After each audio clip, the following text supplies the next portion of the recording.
This is part 2 of chapter 8 on the wage structure. We left off talking about heterogeneous workers and how when workers are not identical, some workers will make more than others. Again, the wage differentials are a result of the differences across workers. And there's non-competing groups that create these wage differentials. There's differing time preferences across workers that create wage differentials. And here, there's differing non-pecuniary preferences. Now, non-pecuniary means monetary, so non-monetary preferences. For example, somebody that values job security or a good location, a convenient location to their home, or a low risk type of job, they may get paid less because they're choosing non-pecuniary benefit. And this ties in with the heterogeneity of jobs. Let's go back to a previous slide. Remember, here we were looking at how jobs are not identical, and that creates compensating differentials, meaning that jobs that bring about higher risk of injury or death, for example, they would pay more than jobs that bring about lower risk of injury or death. Well, with those differences in jobs, combined with the differences in worker preferences, you have a compatibility question. The worker that values a low-risk job, for example, will tend to go to work for a firm that offers that lower-risk environment. A worker that prefers a convenient location will tend to go to work for a firm that provides a convenient location. And workers that don't care about these things as much, they'll go to the jobs that have higher risk and have a poor location, and they'll get compensated in a pecuniary, monetary way. Another way of putting this is the diversity of jobs combined with the diversity of workers is going to create a diversity of wages. Next, we're going to look at how these heterogeneous jobs come together with the heterogeneous workers. Simply put, why certain workers choose certain jobs. To understand this, we build a model called the hedonic theory of wages. Hedonics is just a way of quantifying satisfaction.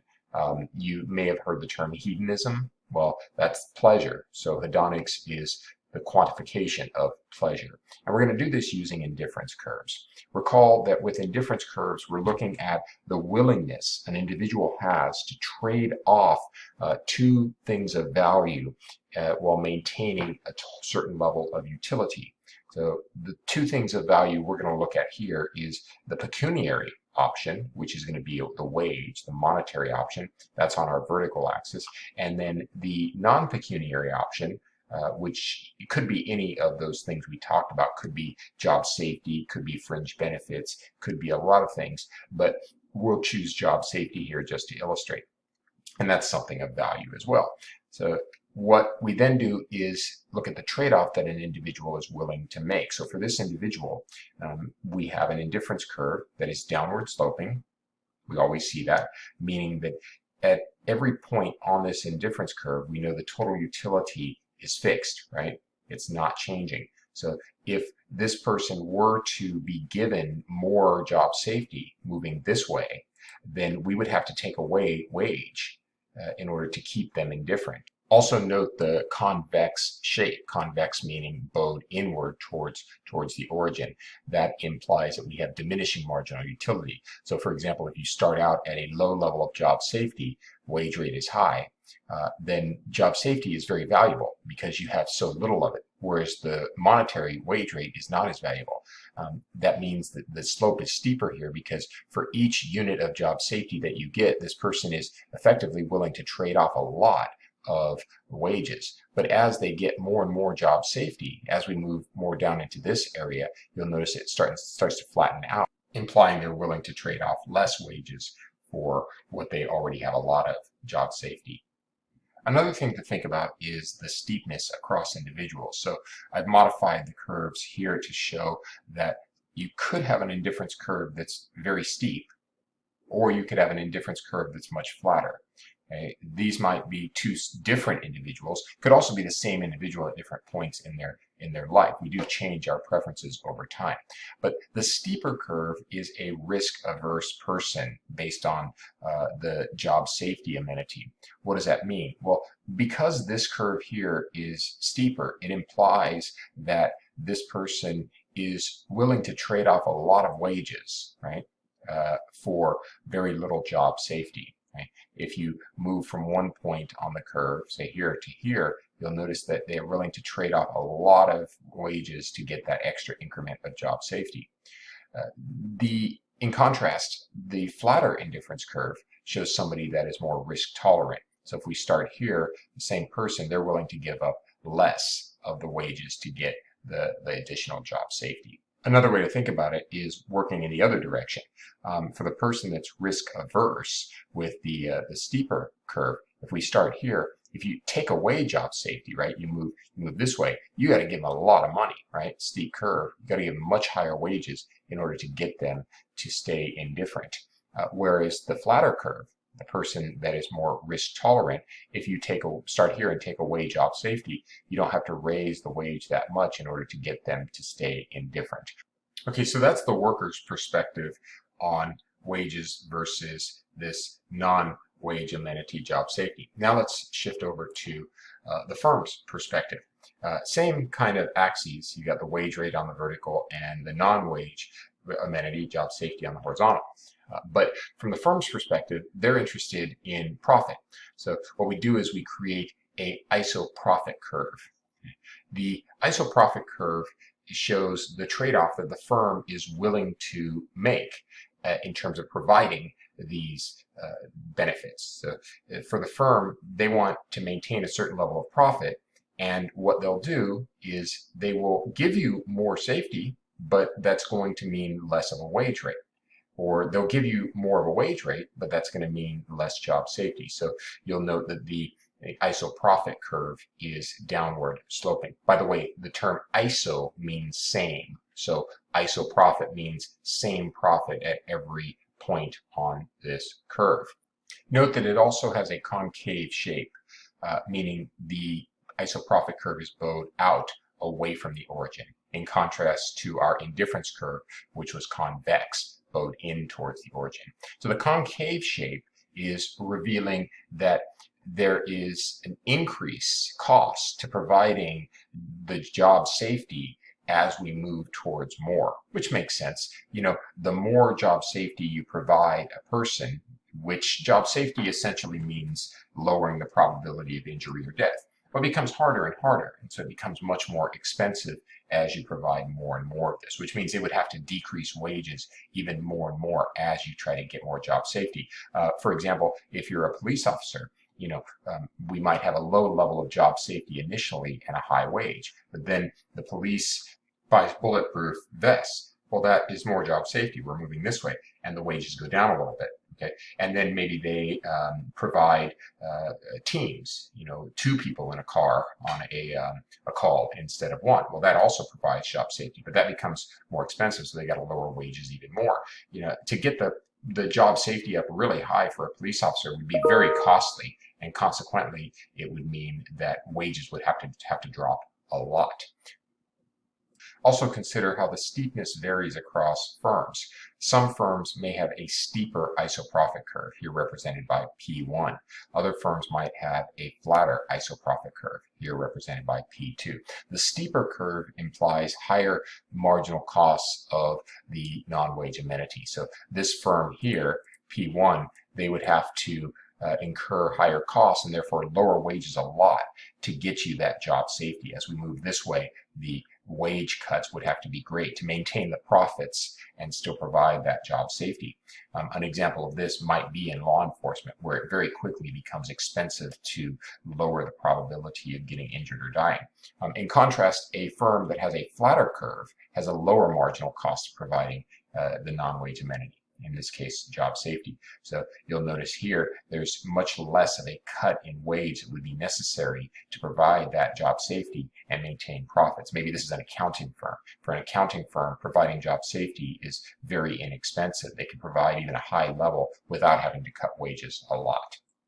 Now that we have the worker's perspective, which is revealed through indifference curves, and the firm's perspective, which is revealed through the isoprofit curve, let's put them together and match the workers with the job.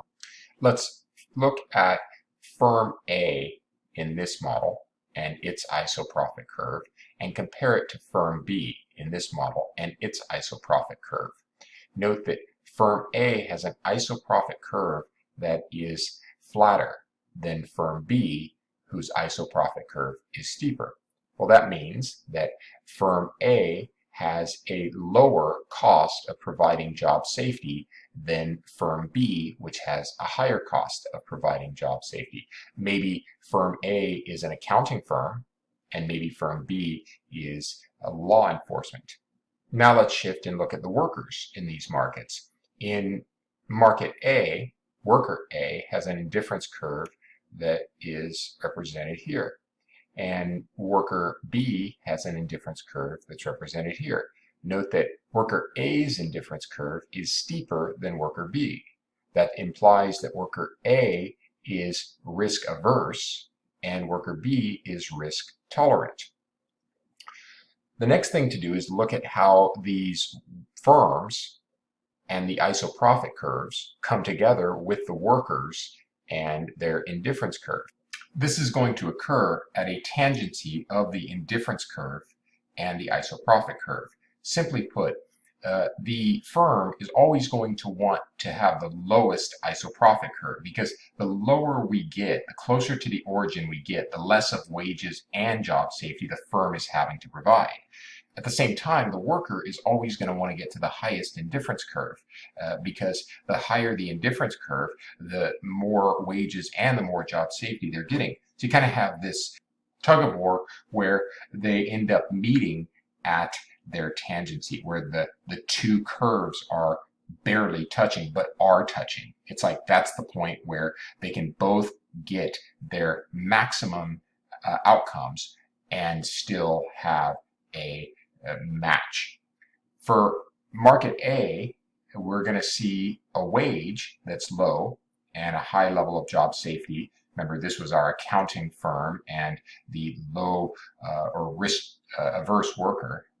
And then here we've got market B, where we're going to see a high wage and low job safety. This was our law enforcement firm and our risk tolerant person. So this is just an illustration of how in the higher risk professions, you're going to attract higher risk workers. You're going to get paid more and have less job safety. And in the lower risk professions, you're going to have more job safety, but they're going to make less. Over here, we can put these together and actually build a market to understand that at high wages, job safety will be less. And at low wages, job safety will be more. So there is an inverse relationship in the marketplace between wages and job safety. The implications of the hedonic theory of wages are as follows. Workers with fewer non-wage amenities will get higher wages. Secondly, workers with strong preferences for non-wage amenities will match up with firms that can provide them at a low cost. So we talked about those already, but this is an interesting one. Laws with minimum safety standards may actually reduce the utility of some workers. This is the good intentions, maybe bad results idea. Take a look at this model over here. So in this model here, we have a isoprofit curve that is represented by this curve right here. This is a steep isoprofit curve, meaning that we have a high cost firm of providing job safety. Now, the worker that would be attracted to this job would be a worker that has a relatively flat indifference curve. That is, they're a risk tolerant worker, right? Law enforcement here, right? And the person that is willing to take that risk. They meet up here in the marketplace. This outcome here is the same outcome we saw in the previous example. High wages, low job safety. But take a look at what happens when we force more job safety on its firm. We tell the firm that no, you actually have to provide not SB, but S prime B. You have to move safety up to here. Well, the firm, therefore, maintaining its isoprofit curve, it moves down here, provides the higher job safety, but cuts wages in the process. This leaves the worker on a indifference curve that's lower than it would otherwise be on. In other words, you're forcing the worker to take job safety when they really want wages, and you're lowering the worker's overall utility. All right, guys, I'll pick up in the next video with the remainder of this chapter.